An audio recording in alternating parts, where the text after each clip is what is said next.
Et sur Europe 1, bonjour Christophe. Et bonjour à tous. Il va y avoir du sport, sur le terrain et dans les urnes. Oui, alors dans les urnes pour commencer, à l'occasion de la présidentielle en avril et mai prochain bien sûr, et cet avant-goût dans les sondages ce matin, 48 heures après sa condamnation, après son pourvoi en cassation et l'annonce de sa candidature, Marine Le Pen boostée plus que jamais dans l'opinion publique. Au plus haut, la chef du RN efface son retard sur Jordan Bardella, titre Le Figaro, 36% d'intention de vote au premier tour, largement en tête, plus 4 points en 2 semaines, sondage IFOP.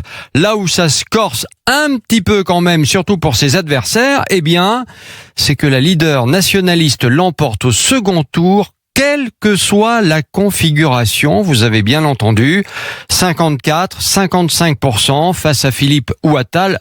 Mieux encore, 70% des intentions de vote si elles se retrouvent face à Jean-Luc Mélenchon. Pour le patron de l'IFOP, Frédéric Dabi, c'est clair. L'annonce de sa candidature a permis de clarifier sa situation. Sa condamnation n'a pas fait vaciller son socle, bien au contraire.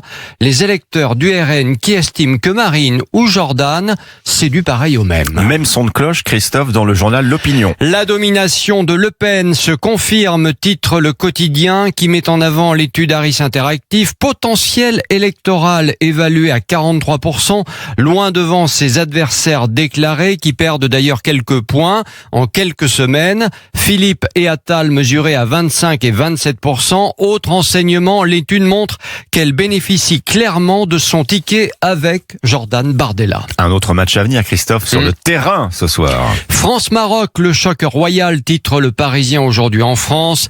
Quart de finale de la Coupe du Monde, un grand match entre deux nations amies. Un choc avec un air de famille, raconte l'éditorialiste du journal. Il y a 4 ans, en demi-finale, les Bleus l'avaient emporté 2-0. À l'époque, il y avait un air de grand frère qui faisait la leçon aux petits poussés. Mais aujourd'hui, ce sont deux équipes parfaitement adultes, matures, qui se regardent droit dans les yeux. Le Maroc, premier pays d'Afrique à atteindre 2 fois d'affilée les quarts de finale de la Coupe du Monde. Une sélection complètement crédible, dit le journal. Les Bleus et les Lions de l'Atlas se connaissent bien. Certains sont binationaux. Ce n'est pas une raison pour ne pas se méfier de nos adversaires du jour. Attention danger, s'exclame d'ailleurs en une la Dépêche du Midi. Ce que l'on va observer de près, en tout cas, c'est le face-à-face entre Mbappé et Hakimi, les deux capitaines, intimes à la ville, rappelle Le Parisien aujourd'hui en France. Ces deux-là s'adorent, mais sur le terrain, ils se livreront un duel sans merci. Autre face-à-face à la une de l'équipe, Mbappé, toujours lui, et le franco-marocain Boadi. Ce dernier aurait pu choisir les Bleus, mais il a préféré l'équipe de Sa Majesté Mohamed VI. Les deux hommes et leurs coéquipiers vont écrire l'histoire. C'est ce soir à quelle heure ? À 22h. 22h. Alors, un peu plus loin du terrain, cette fois, Christophe, ce match promet une soirée sous haute tension. Oui, alors une note des renseignements parle de risque accru de troubles à l'ordre public, rapporte Le Parisien. Le scénario le plus sensible serait une victoire marocaine, indique le document, qui serait alors célébré par les supporters de manière visible et agitée avec l'utilisation de matériel pyrotechnique.